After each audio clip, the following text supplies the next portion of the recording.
Buenos días, soy Marix Aranguren. Prosiguiendo con el primer ciclo virtual de conferencias jurídicas internacionales, Uniacademia, con el auspicio de Leyer, tiene el gusto de presentar al doctor Elton Gutiérrez González, quien disertará del tema urbanismo hacia la construcción de un derecho a la ciudad. El doctor Elton Gutiérrez González, abogado especialista en Derecho Administrativo, magíster en Derecho y doctor en Derecho Público. Docente en pregrado, posgrado y maestría. Conjuez de la sección tercera del Tribunal Administrativo de Cundinamarca, defensor público delegado ante el Tribunal Administrativo de Cundinamarca, formador de la Escuela Judicial Rodrigo Lara Bonilla, asesor y litigante en Derecho Administrativo y Constitucional, autor de la obra Urbanismo y Ordenamiento Territorial. Bienvenidos.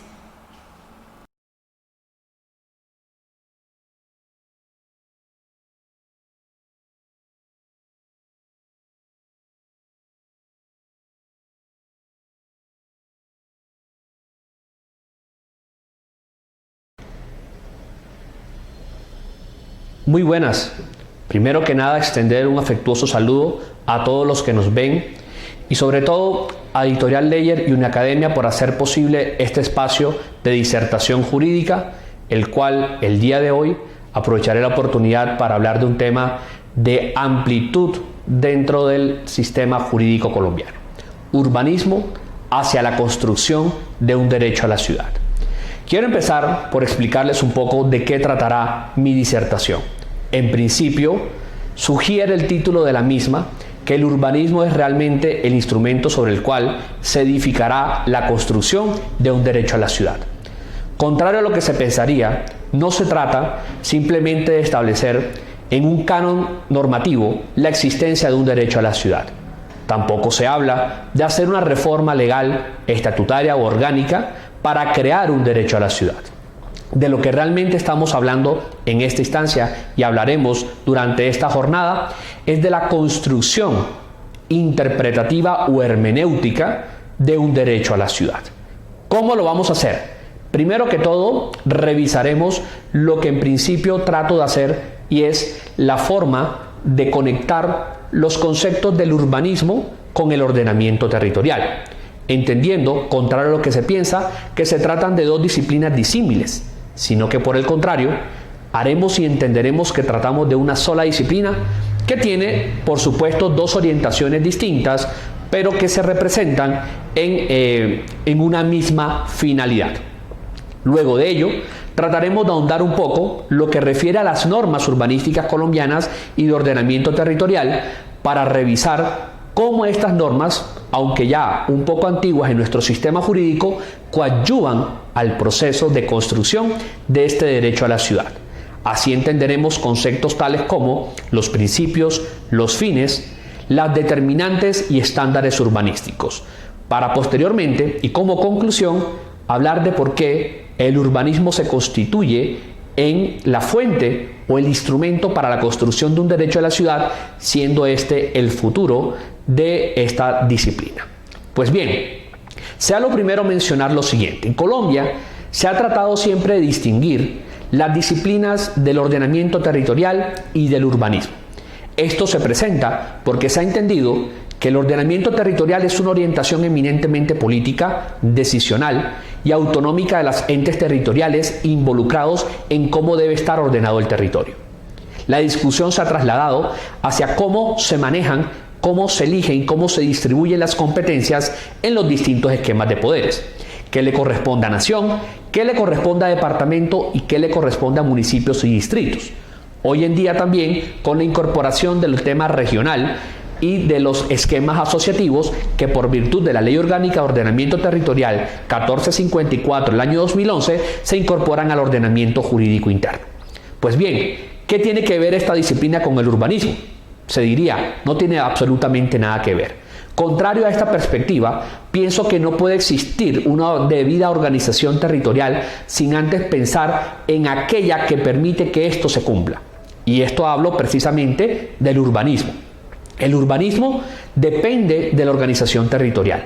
es a través del urbanismo en el cual nosotros ponemos en marcha todas y cada una de las ideas que están o decisiones que son adoptadas por los distintos esquemas de poder. Por lo tanto, cuando el distrito o el municipio crea su plan de ordenamiento territorial, la norma urbanística hace posible la realidad de cómo organizar el territorio. Pero entonces se ha tratado, reitero, de distinguir estas disciplinas y de verlas como una parte. Y se ha centrado muchas veces que la organización del territorio dependerá pura y únicamente de cuáles son los esquemas de poder al quien le corresponden las competencias. Creo que una visión mucho más amplia nos llevaría a entender que es precisa y justamente a través del urbanismo donde se hace realidad las ideas de la ordenación, donde queda plasmada la idea de la ejecución de esos planes de ordenamiento territorial que dan vida al propósito de organizar debidamente nuestras ciudades. Esta reflexión inicial entonces me lleva a que este binomio ordenamiento territorial y urbanismo sea plenamente el reflejo de lo que quisieron nuestros constituyentes con el artículo 1 al establecer que Colombia es una república unitaria, que es descentralizada, pero también que tiene una fuente de autonomía de sus entes territoriales. Y es allí donde revisaremos cómo esta autonomía de los entes territoriales en fijar las directrices hacia dónde deben crecer nuestras ciudades, hacia dónde debe organizarse nuestros territorios, debe tener también unas limitaciones establecidas en las normas generales establecidas a través o justificadas a través del principio unitario de nuestro Estado. Pues bien, partiendo de esta inicial reflexión entonces y llamando a comprender los dos conceptos, ordenamiento territorial y urbanismo, pues revisaremos si las normas jurídicas en Colombia apoyan esta tesis. En efecto, Ley 388 del año 1997. Esta es la denominada Ley Urbanística de Colombia. Pero, casualmente, la misma ley habla de planes de ordenamiento territorial, habla de urbanismo, habla de ocupación de inmuebles, habla de la figura de la expropiación administrativa, de la expropiación judicial, de la enajenación voluntaria y habla también de los principios del urbanismo y también los fines del ordenamiento territorial. Entonces se observa en la lectura y textura de la Ley 388 del año 1997 que hay ese binomio, ordenamiento territorial y urbanismo, quedan comprendidos en una misma ley. Por supuesto que en su momento la Corte Constitucional declaró inconstitucional por vicios de formación algunos apartes de la Ley 388 del año 1997 cuando ésta refirió a las competencias de los entes territoriales, entendiendo que por virtud de la Carta Superior estas competencias están única y exclusivamente determinadas o son reserva de ley orgánica. Entonces, partimos de una primera existencia de una norma de carácter legal, ¿cierto?, posterior a 1991 que regula urbanísticamente nuestro país. Y observamos que luego de unos años, 14 años aproximadamente, se profiere la ley orgánica, después de unos 13, 14 intentos, la ley orgánica de ordenamiento territorial 1454 del año 2011, que empieza a tratar de definir ese problema de competencias o atribuciones en cabeza de los distintos esquemas de poder. Así entonces, y de manera genérica, quedó sentada sobre la base que la nación generaba la política del ordenamiento, política general de ordenamiento territorial, que los departamentos iban a cumplir una serie de funciones de conexión o interrelación o cooperación entre centro y periferia, y que los distritos y municipios asumirían entonces el gran cúmulo de competencias sobre la organización territorial bajo los estándares o límites que establezca la política general. Una forma de buscar conciliar o ponderar efectivamente los tres principios constitucionales de autonomía, descentralización y sobre todo lo que tiene que ver con la autonomía de los entes territoriales. Partiendo entonces de la distribución, vemos que el grueso de las competencias van a radicar en los distritos y municipios, los cuales de manera autonómica podrán establecer cómo el urbanismo organiza el territorio. Pues bien, ya establecido esta antesala, podemos tener las siguientes conclusiones. Urbanismo y ordenamiento territorial, una misma disciplina.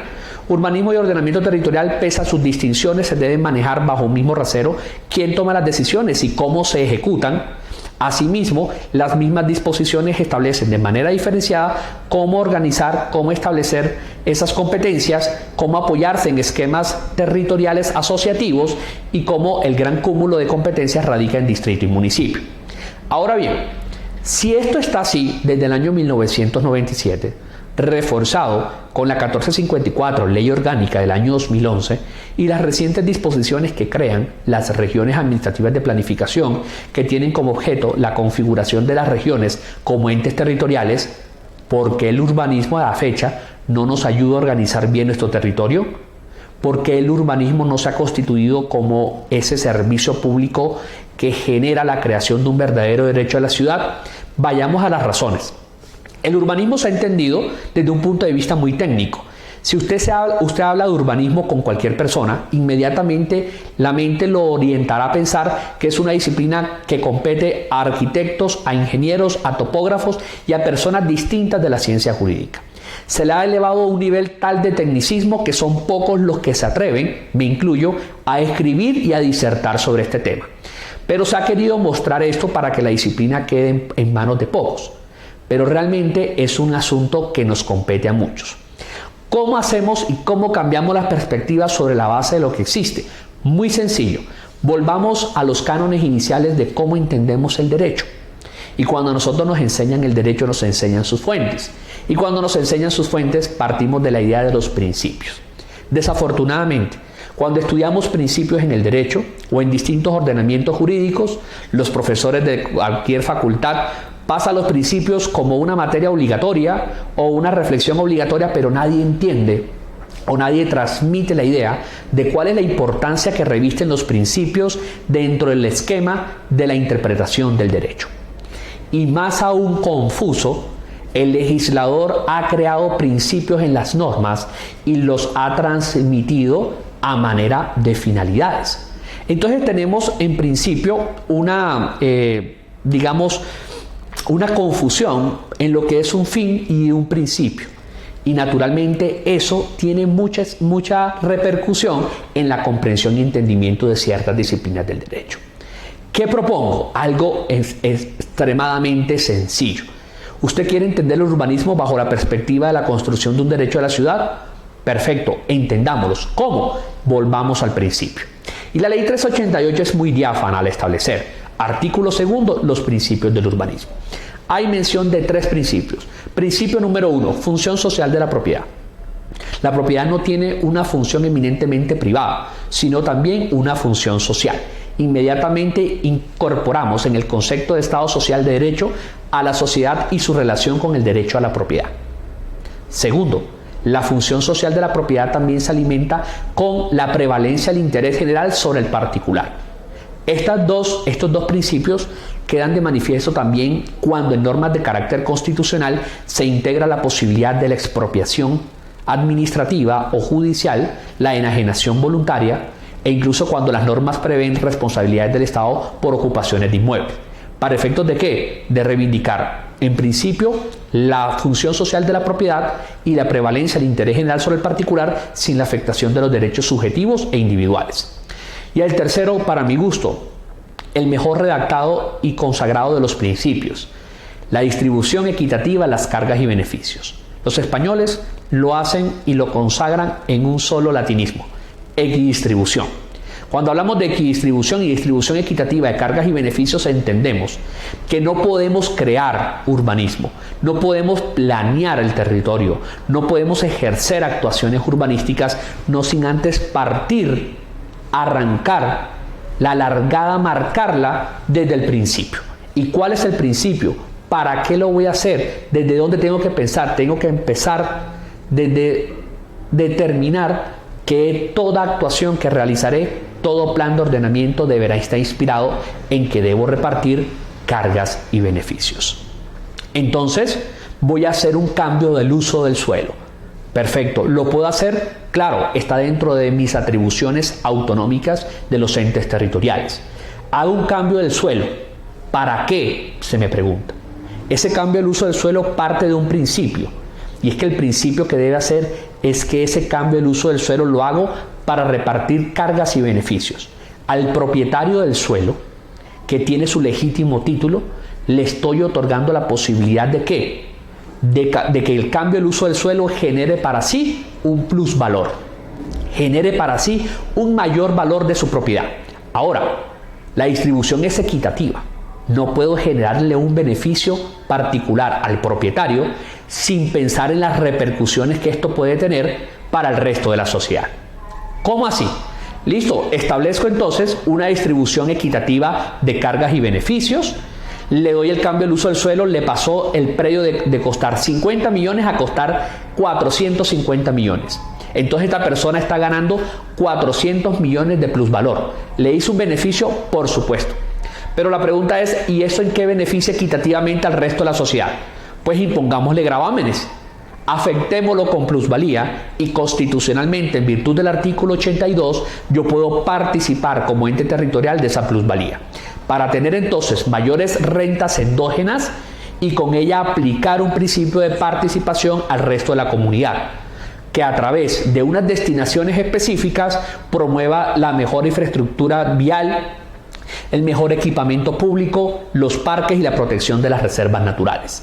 Entonces entiéndase que este principio irradia efectivamente sobre el urbanismo. Si partimos de que el urbanismo es instrumento para distribuir equitativamente las cargas y beneficios, yo creo que el urbanismo realmente será ese instrumento. El futuro, ¿cierto?, de este derecho a la ciudad estará plasmado en lo que yo llamo el servicio público urbanístico.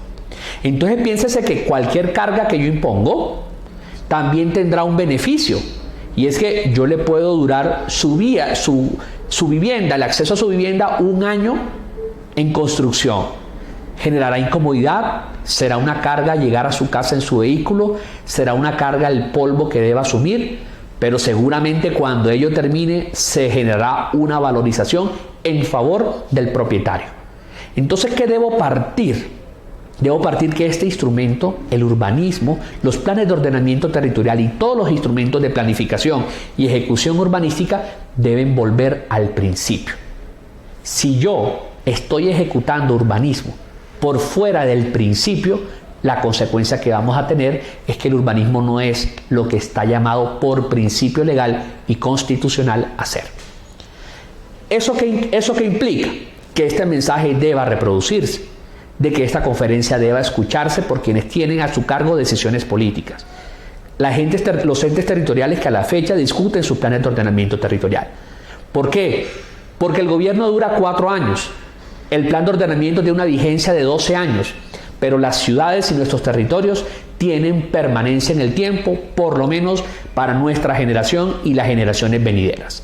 Entonces no puedo sacrificar el crecimiento de toda una ciudad, el progreso social, económico, cultural y ecológico de mi región o de mi ciudad a una decisión política transitoria de 4 años. Debo entender que esta construcción es permanente en el tiempo y dependerá que el buen diseño de la planificación del territorio hoy tenga consecuencias positivas y no negativas en la verdadera creación y titularidad por parte de los ciudadanos de ese ya tan mencionado derecho a la ciudad. Y estos principios me ayudan a arrancar. Es el punto de partida, es la largada, como se diría en términos de carreras de velocidad, ¿no? Pero también debe entenderse si arrancamos por aquí, ¿hacia dónde vamos? Y la norma 388 también fija esas finalidades. Y miren lo preciso que es la norma. Básicamente establece 4 fines, al definir en principio que la organización territorial, el urbanismo es función pública y que ejecuta los fines. Mírese que lo primero hará referencia a posibilitar a los ciudadanos lo que tiene que ver con vías públicas, infraestructura de vías, carreteras, servicios públicos domiciliarios, vivienda digna. Inmediatamente le está diciendo que el urbanismo debe ir dirigido a garantizarle a usted derechos de orden individual y colectivo. Individuales, vivienda digna, acceso a servicios públicos. Colectivos, vía, servicio público y transporte público. E infraestructura y equipamiento colectivo. Entonces usted dice, listo, perfecto, el urbanismo sirve, tiene como propósito generar un derecho en mi titularidad con incidencia individual e incidencia colectiva. Segunda finalidad, muy importante, Hoy día se habla mucho del medio ambiente. Hoy mucho se habla de sostenibilidad ambiental, desarrollo sostenible. Pero resulta que se nos ha olvidado o poco sabemos que realmente el propósito de protección al medio ambiente, de la protección a los ecosistemas, a la biodiversidad, al desarrollo sostenible, está consagrado en las normas urbanísticas, porque afectan e impactan en el suelo y el territorio. Quiere lo anterior decir que una de las finalidades del urbanismo es ser instrumento de protección ambiental. Queremos proteger el medio ambiente, queremos ser instrumentos de sostenibilidad ambiental. Perfecto. La solución está en el urbanismo, en la finalidad que éste persigue. Queremos ciudades ecosostenibles, ciudades inteligentes o smart cities. Queremos ciudades amigables con el medio ambiente, con las energías limpias. Perfecto, entendamos que todos estos movimientos en pro de la garantía de estos derechos de orden colectivo están determinados como una finalidad específica del urbanismo. Entonces el urbanismo ya no solamente es canal para garantizar derechos de incidencia personal y colectivo solo en referencia a la infraestructura pública, sino también que es canal para la garantía de un derecho tan importante como es el medio ambiente y el desarrollo sostenible. Porque allí medimos el impacto y las intensidades que se pueden aplicar sobre el suelo y también la protección de los ecosistemas que hacen o que permiten que nuestras ciudades crezcan en torno al medio ambiente y no en contra de este. Allí creo que es muy importante también tener en cuenta la tercera finalidad. Y es que la tercera finalidad que nos establece la norma está definida por la orientación hacia el crecimiento del individuo y el ser humano. La gente dice, ¿qué tiene que ver el urbanismo con la generación de empleo? Tiene absolutamente todo que ver. ¿Por qué? Yo puedo no tener ningún patrimonio, puedo estar endeudado como municipio, pero tengo algo que nadie me quita, es el suelo y la titularidad sobre el mismo. Yo puedo entonces permitir o cambiar el uso del suelo para crear una zona industrial, ¿sí? O una zona de explotación económica, amigable con el medio ambiente, por supuesto, ubicada lejos del casco urbano. ¿Qué estoy haciendo con ello? No solamente estimulo la inversión local o inversión extranjera o foránea, también le genero competitividad a nivel industrial, genero rentas endógenas, impuestos de industria y comercio, impuestos prediales, valorizaciones.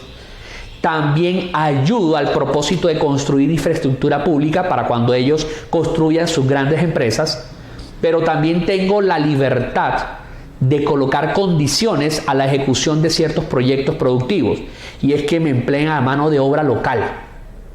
La solución para muchos problemas de empleabilidad en Colombia, casualmente y de manera muy oportuna, reposan en las finalidades del urbanismo. Entonces el urbanismo no es solamente construir edificios, no es solamente hacer un parque, no es solamente hacer una vía como mal se ha entendido. El urbanismo es realmente una función social. Y quiero tener esto como una primera conclusión preliminar. Y es que con la función social urbanística genero la garantía de muchos derechos correlacionados directamente con este servicio público. Ya los hemos mencionado y los pienso recapitular. Entonces estoy vivienda, servicios domiciliarios, infraestructura vial, equipamiento público, derecho medio ambiente, sostenibilidad ambiental, empleabilidad y hacer una ciudad incluyente para sus ciudadanos. Todo esto es posible a través del urbanismo, entendiendo, por supuesto, el principio que le inspira y la finalidad que persigue. La cuarta que menciona la misma norma, 388, artículo 3, hace referencia a que hay que asegurar también asentamientos humanos y apartarlos o sacarlos de las zonas de riesgo no mitigables. Esto es muy importante, porque el urbanismo también tiene una etapa de control, y es que los entes territoriales también tienen una función de control sobre sus territorios para efectos de que esos asentamientos humanos cada vez sean más escasos y poder promover que la población vulnerable que se ubica en los anillos territoriales o en la periferia de nuestras ciudades logren tener también una garantía de seguridad. Se trata entonces de reconocer que los grandes centros urbanos y las ciudades albergan desplazamiento forzado, inmigración de otros países, inmigración de campo a la urbanidad, de la ruralidad a la ciudad, y todos estos fenómenos también tienen consecuencias negativas. Por supuesto, informalidad en el transporte, informalidad dentro de la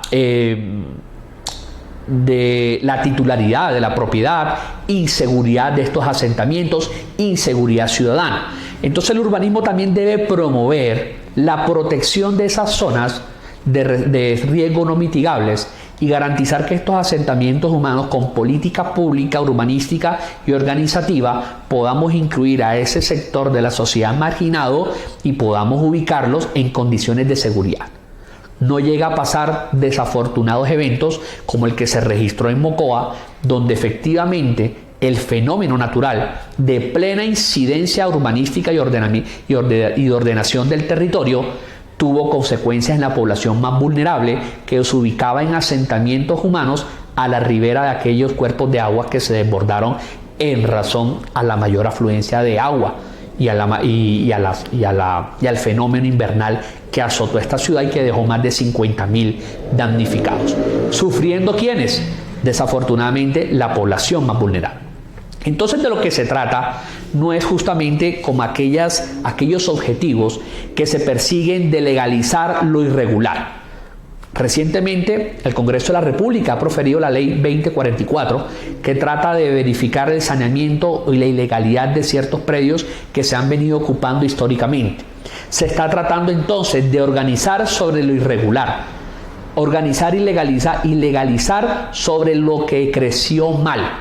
Y eso, desafortunadamente, lo que empieza mal difícilmente termina bien, porque se ha pensado que las personas se asientan en territorios no urbanizables o no urbanizados y crecen desordenadamente y de manera desarticulada los territorios en nuestro país. Entonces, muchos barrios han crecido así.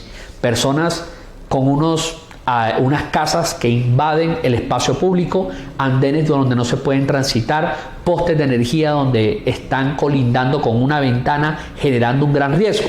La pregunta es, ¿esto por qué se produjo? Porque hemos creído que legalizar sobre la irregularidad genera garantía del derecho a la vivienda, cuando el verdadero concepto que debería irradiar y la verdadera finalidad que debe perseguirse es la seguridad de las personas, es una verdadera ciudad, es urbanizar. ¿Cómo hacerlo? Muchos países urbanizan y luego habitan. Colombia lo hace al revés. Primero habitan y luego urbanizan. Y esta antitécnica, naturalmente, lo que genera es una desarticulación y un crecimiento desorganizado de las ciudades. Entonces, ¿el llamado cuál es? Pese a la muy buena intención que la norma anteriormente mencionada, 2044 del 2020, trae para la regularización de los asentamientos humanos, hay que entenderse también que no basta darle 4 paredes a una persona, sino darle efectivamente acceso a un derecho a la ciudad. ¿Y qué significará? Que a mí no me basta garantizar vivienda digna con 4 paredes. Debo tener acceso a servicios públicos domiciliarios, al transporte, a salud, a educación, a seguridad. Si yo no hago esto bajo una iniciativa urbanística, desafortunadamente voy a generar más caos que lo que estoy tratando de organizar. Imagínese una población a 3 kilómetros de una vía, en donde se regulariza un asentamiento humano. No hay vías, luego las personas andan en vías hechizas o llenas de barro o arena. Segundo, 3 kilómetros para ir a buscar transporte público. ¿Qué va a estimular? Que el más rico del barrio y de la vereda compre 3 motos y cree una flota de mototaxi. ¿Qué va a pasar? Vamos a tener irregularidad porque no va a haber CAIS, no va a haber seguridad permanente, entonces va a haber economías ilegales, va a haber microtráfico, quién sabe si otros flagelos también irregulares que puedan afectar a la comunidad. No hay educación, los niños tendrán que ir 1 o 2 horas de transporte, levantarse a las 3, 4 de la mañana para poder llegar a sus escuelas. No habrá cobertura de servicios hoy tan esenciales como podría ser el internet. No tienen acceso inmediato a la salud, no hay un centro de salud, le toca remitirse a esos 3 kilómetros y luego coger otro transporte. Entonces estamos dejando que crezcan de manera desarticulada y de una forma muy desfavorable al verdadero propósito que persigue las normas urbanísticas. Y hasta allí un primer punto. Hasta allí un primer punto de la reflexión. ¿Listo? Recapitulamos entonces principios y fines. Si entendemos la lógica principialista y el fin que inspira la norma, sin duda la perspectiva y el cambio mental sobre la disciplina del urbanismo cambiará radicalmente en Colombia. Entenderlo como una verdadera política social y entenderlo como un verdadero servicio público encaminado a la satisfacción de plurifinalidades establecidas no solamente en la norma superior constitucional, sino también en las normas legales anteriormente citadas. Bien, un segundo punto entonces de nuestra discusión, ¿cuál sería? ¿Será que entonces cómo puedo yo limitarles la autonomía a estos señores, y me van a perdonar la expresión, para que no hagan lo que ellos quieren? Entonces vamos a entender también que la norma incorpora dos tipos de limitantes. Una primera limitante, que se ha denominado estándares urbanísticos, está recogida en el Decreto Único del Sector Vivienda 1077 del año 2015, Vivienda, Ciudad y Territorio. El decreto compilatorio hace mención de los estándares urbanísticos y las normas ya mencionadas, Ley 388, consagra en su artículo 10º el concepto de determinantes de ordenamiento territorial. Quiero empezar por los estándares. Los estándares básicamente han sido establecidos dentro de los cánones históricos de las servidumbres del derecho civil.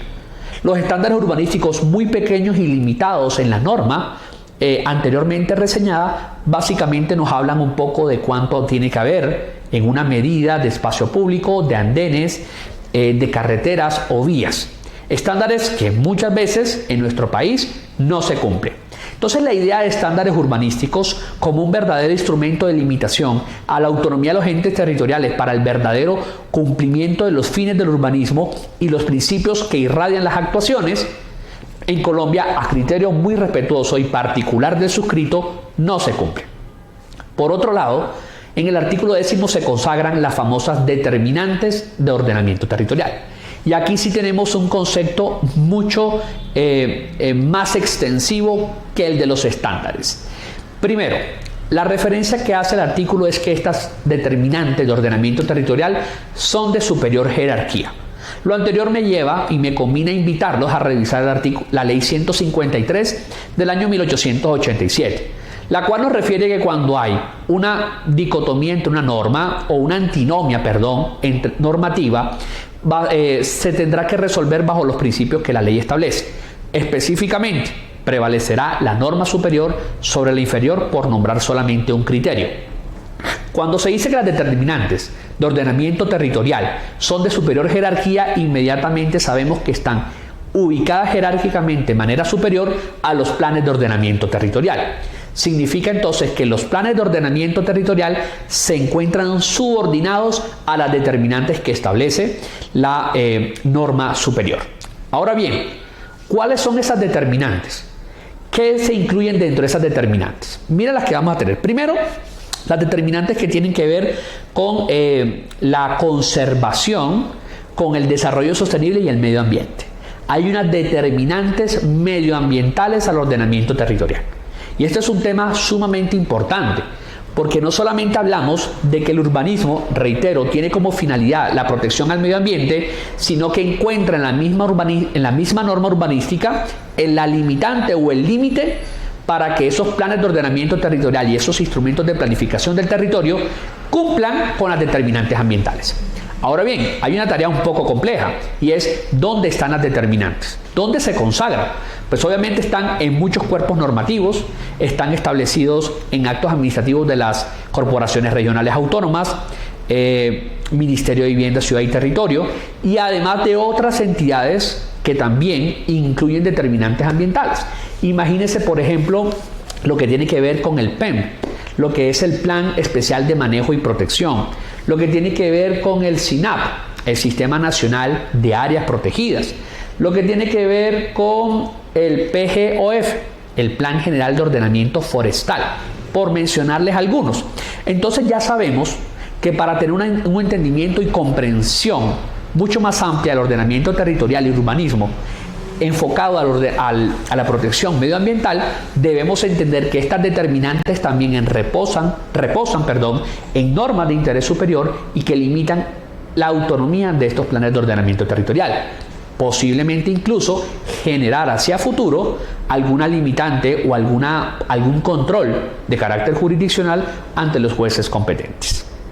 Otra, por ejemplo, tiene que ver con la conservación también y protección del patrimonio cultural, histórico de los territorios.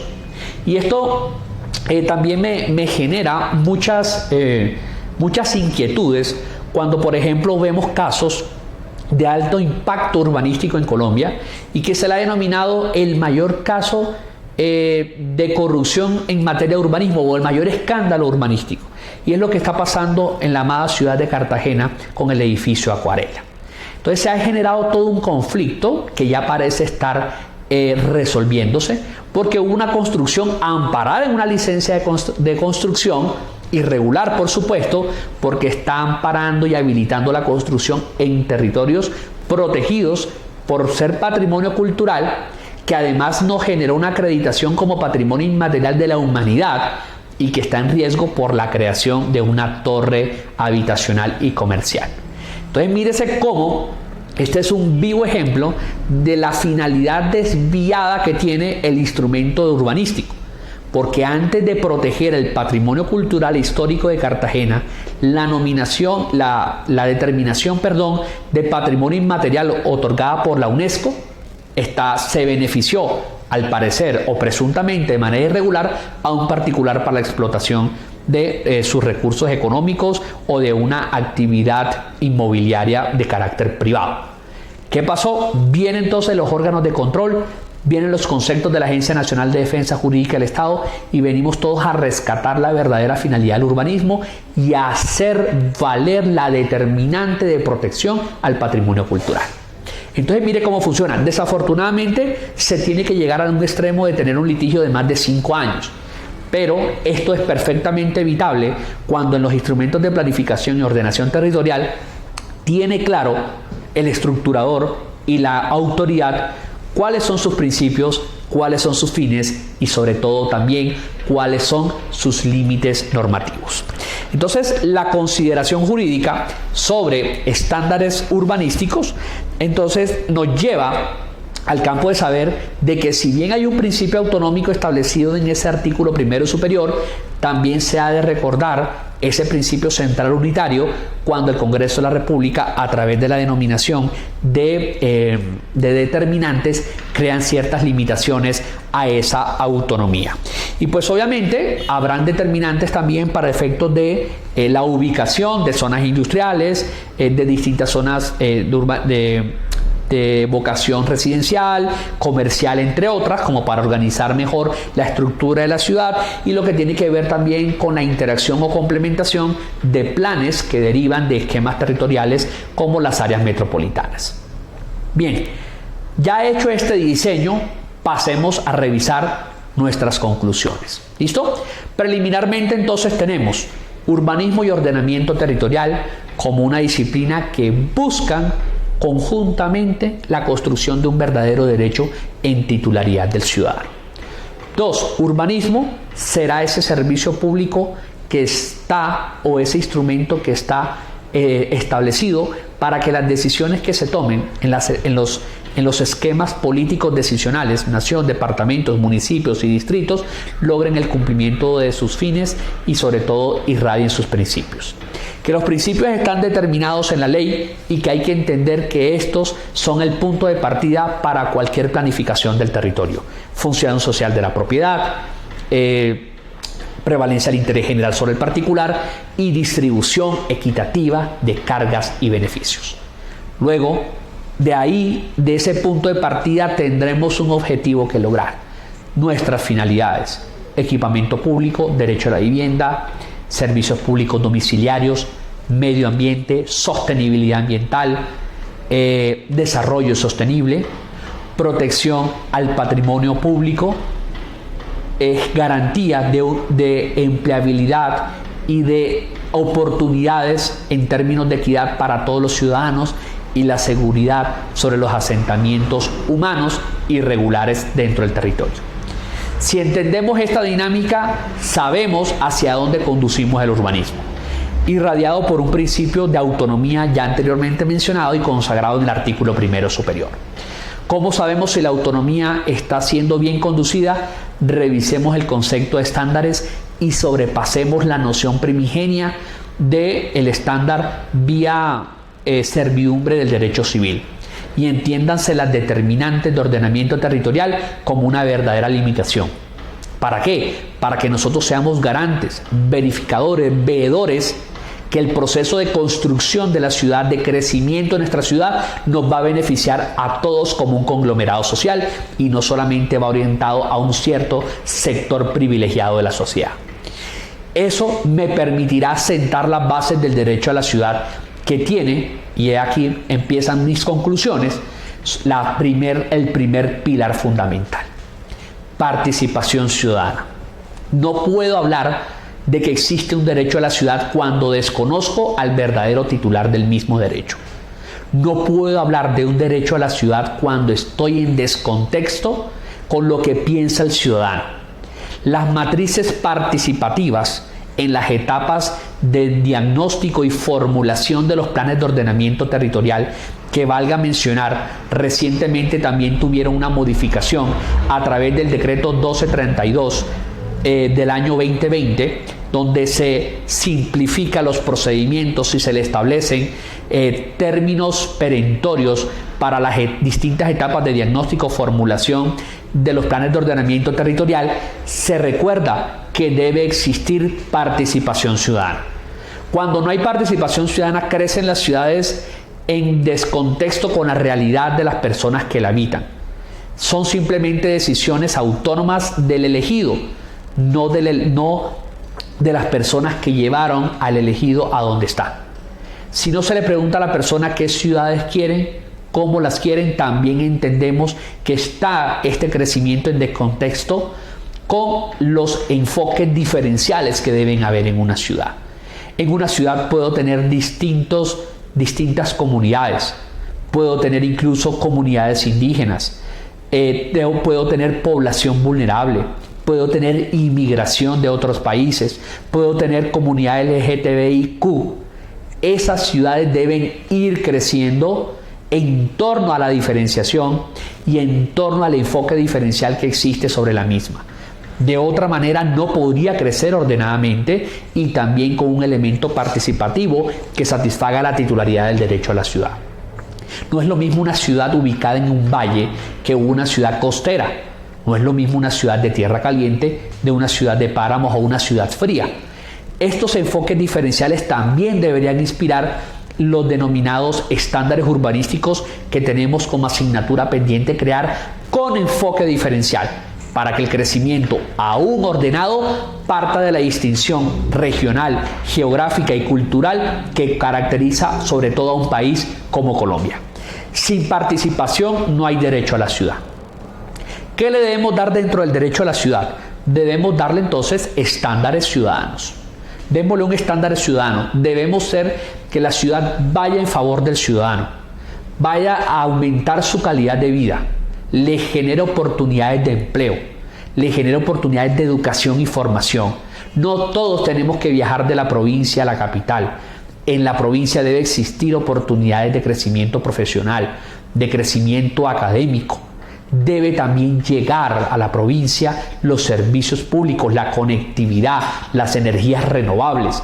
No todo el país puede moverse en torno a un centralismo exacerbado. También debe existir el crecimiento de nuestros territorios bajo sus propias dinámicas. Debemos dar entonces estándar ciudadano. También debemos de dar estándar de servicios, garantizar un mínimo de condiciones para llevar una vida digna. Y esto no se lo ha inventado Lefebvre cuando habló de su derecho a la ciudad. Incluso nuestra misma Constitución habla del Estado social de derecho. Se habla del Estado liberal y sobre todo del Estado de bienestar y sobre todo del mínimo vital. Démosle un estándar de servicios y no hablemos solamente de servicios públicos domiciliarios. también hablemos de otro catálogo de servicios inherentes al ejercicio ciudadano, de garantía para estos, también manteniendo los enfoques diferenciales. Todas y cada una de las ciudades deben crecer para donde deban crecer, pero organizada y articuladamente, y entendiendo sus dinámicas de distinción, partiendo de la participación y de la creación de estándares ciudadanos de servicios. Y también, ¿por qué no?, estándares dotacionales. Necesitamos ciudades dotadas, necesitamos ciudades inteligentes. Hoy se habla mucho de Smart Cities. ¿Cómo ponemos la tecnología al servicio del ciudadano? ¿Cómo ubicamos no solamente cámaras de rastreo contravencional de tránsito, sino también cómo facilitamos al ciudadano su movilidad, el acceso a los servicios sociales, el acceso a las autoridades, el pago de sus servicios, el régimen bancario? Creo que la pandemia también se genera una oportunidad para entender y comprender que las ciudades no pueden seguir manejándose con el modelo tradicional, sino que también debemos hacer ciudades inteligentes en favor del ciudadano y pensando también siempre con el enfoque diferencial hacia los discapacitados, hacia la población vulnerable y sobre todos aquellos actores que en mínima proporción también pueden estar haciendo parte de nuestras ciudades.